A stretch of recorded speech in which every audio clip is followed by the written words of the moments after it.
দীর্ঘদিন থেকে মানুষ একটা বিকৃত আদর্শ দ্বারা চলতে চলতে চলতে মানুষের চিন্তা ভাবনা, ধ্যান ধারণা, মানুষের খেয়াল, মানুষের আকীদা, বিশ্বাস এতটাই বিকৃত হয়েছে, এতটাই পথভ্রষ্ট হয়েছে মানুষ, যেটা বিকৃত সেটাকেই মানুষ আসল বলে প্র্যাকটিস করা শুরু করেছিল।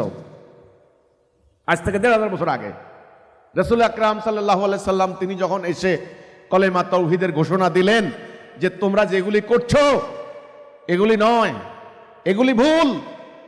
তোমাদের বাপদাদারা যে প্র্যাকটিস করে গেছে, যে আকীদা পোষণ করে গেছে দ্বীন সম্পর্কে, ইসলাম সম্পর্কে, আল্লাহ সম্পর্কে, পরকাল সম্পর্কে, এটা ভুল। তখন তারা কি বলেছিল?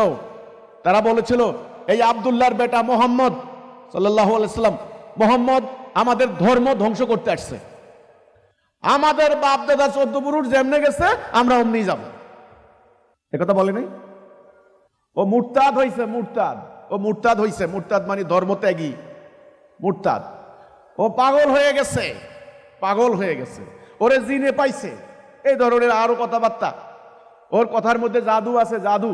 সে যাকে যে কথা বলে সঙ্গে সঙ্গে সে অন্য কনভার্টেড হয়ে যায়, তার মানে জাদু আছে। এই যে কথাগুলি রাসূলের বিরুদ্ধে বলা হয়েছে, কেন বলেছে? কেন?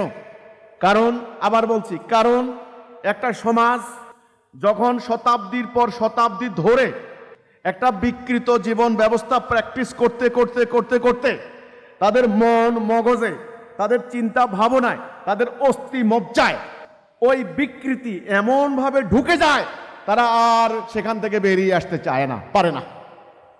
প্রথম কথা। দ্বিতীয় কথা, ওই বিকৃত সমাজ ব্যবস্থার উপরে একটা কায়েমি স্বার্থবাদী গোষ্ঠী তাদের ব্যবসা বাণিজ্যের জন্য একটা সিস্টেম তারা কায়েম করে ফেলে।